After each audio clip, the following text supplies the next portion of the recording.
possibilité de la condamnation. Béni soit le Père de notre Seigneur Jésus-Christ qui nous donne l'occasion de nous retrouver, chers bien-aimés.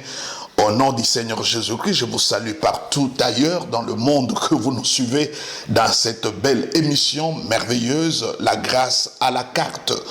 Aujourd'hui, nous sommes dans Jacques chapitre 4, verset 5. Je dis Jacques chapitre 4, verset 6 plutôt. Au lieu de verset 5, c'est le verset 6.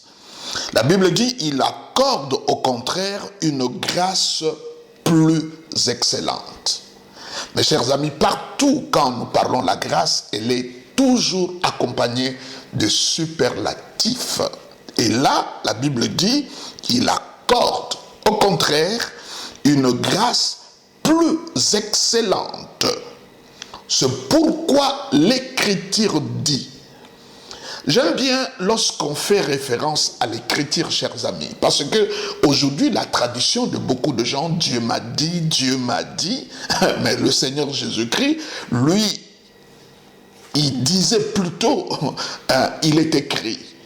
Entre-temps, vous et moi, je crois que le Seigneur Christ sur la terre, il était mieux placé de dire que Dieu lui a dit. Mais vous allez voir que souvent, il s'est référé aux Écritures. Parce que je crois que nous devons replacer les Écritures, la Bible, la parole à sa place. Et il doit avoir la primauté dans notre vie. Il dit, il accorde au contraire une grâce plus excellente. Telle est ma prière, même au moment où vous êtes en train de nous suivre, que Dieu vous accorde une grâce exceptionnelle, excellente, au-delà, n'est-ce pas, de la moyenne. C'est pourquoi l'Écriture dit, Dieu résiste aux orgueilleux. C'est vraiment périlleux lorsque l'orgueil saisit le cœur de quelqu'un et Dieu ne trouve pas une autre alternative que de résister à la personne. Parce qu'une personne orgueilleuse rend Dieu nostalgique par rapport au diable qui s'est enorgueilleux, c'est astre brillant qui voulait prendre la place de Dieu. Et l'orgueil particulièrement dont nous parlons ici, c'est l'orgueil spirituel qui est un grand ennemi, mais bien aimé dans la vie ici sur terre. Et là, il dit, Dieu résiste aux orgueilleux, mais il fait grâce aux humbles. Et la question, pourquoi la grâce est simplement aux humbles, pas aux orgueilleux. Et quand vous lisez la Bible, lorsque le Seigneur Jésus-Christ était ici sur la terre, il a rencontré, n'est-ce pas, un cohorte, n'est-ce pas, des religieux, des pharisiens, des sadducéens. C'était des gens qui étaient profondément dans la loi, des gens hautement spirituels, d'une classe distinguée.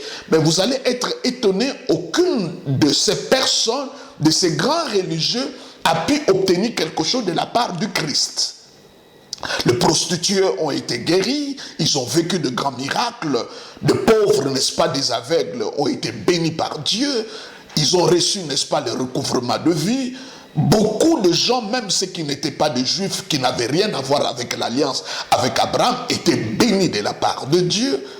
Mais si nous posons la question, qu'est-ce qui a fait que, bien qu'ils ont vu tout ce que Jésus-Christ a accompli sur la terre, mais ils n'ont pas pu bénéficier quoi que ce soit de la part du Christ? Mais effectivement, c'est l'orgueil spirituel. Parce qu'ils étaient dans cette alliance, l'ancienne alliance, qui met l'homme au centre, au lieu de mettre Dieu au centre.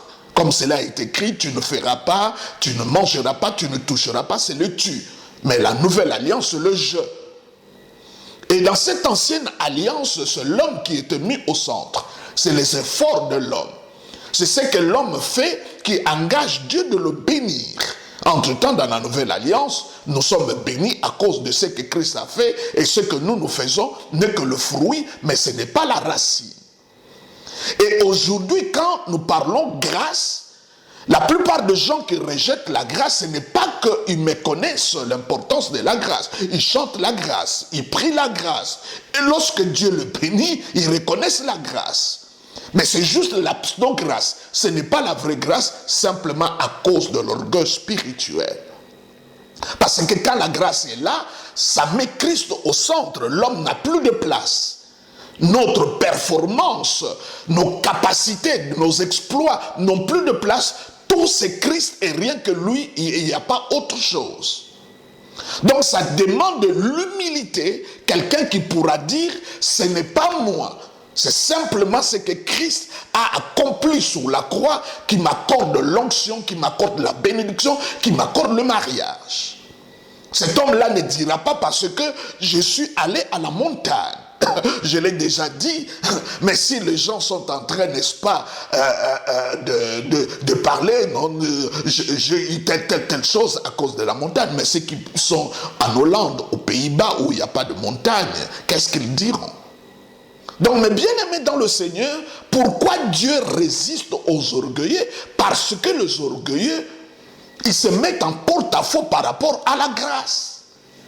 Parce que la grâce veut dire ce que tu ne mérites pas. La grâce, ce n'est pas un salaire. La grâce, ce n'est pas une récompense. La grâce, c'est ce que toi tu ne peux pas faire, c'est ce que Dieu fait dans ta vie. Donc ça exige que la personne soit humble pour qu'il laisse que le Seigneur puisse, n'est-ce pas, accomplir quelque chose dans sa vie. Cela n'était pas le cas des pharisiens. Rappelez-vous, 2 personnes sont allées en prière. L'un c'était un publicain, un autre c'était un pharisien. Qu'est-ce qu'il a mis, n'est-ce pas, en avant? Il a mis ses propres œuvres, sa propre justice. Je prie 3 fois la semaine, je jeûne, je ne suis pas comme l'autre. Et c'est comme cela même aujourd'hui quand vous écoutez les prédications. La plupart des gens, surtout ceux qui prêchent sous le label de la sanctification, leur prédication est résumée par ces 3 choses. Ce qu'ils font, ce qu'ils ne font pas, et ils ne sont pas comme les autres. Et c'est ça l'attitude du pharisien, c'est l'orgueil. Un homme, n'est-ce pas, qui se met au centre, qui met à côté la croix du Christ, qui met à côté l'œuvre de Golgotha, qui met à côté la résurrection du Christ. C'est parce que j'ai dormi par terre, c'est parce que j'ai jeûné 40 jours, c'est parce que je fais ceci ou cela. Ça, c'est la religion. Parce que la religion nous pousse à d'impressionner Dieu par ce que nous faisons. Mais la foi et la grâce nous demandent d'être impressionnés par ce que Jésus-Christ a accompli pour nous. C'est comme ça que Dieu résiste aux orgueilleux, mais il fait grâce aux humbles. Les gens qui disent ce n'est pas à moi. Et la Bible dit, la victoire n'est pas aux agiles, ni le pain pour les sages, parce que tout dépend du temps et des circonstances. Et lorsque celui qui croit à la grâce crie très fort que sans Christ, je ne peux rien faire, ce n'est pas un slogan. Mais la plupart des gens d'entre nous, ils disent un peu de Christ, un peu de moi-même. Si Dieu me bénit, c'est à cause d'un peu de Christ, un peu de moi-même. Mais celui qui croit à la grâce, il ne peut pas les dire. Pour lui, c'est Christ et c'est Christ seul qui est l'objet, le sujet de sa bénédiction.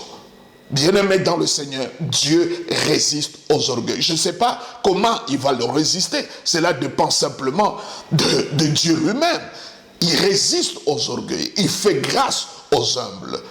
Quelqu'un me dit, que Dieu me fasse grâce. Je lui dis, non.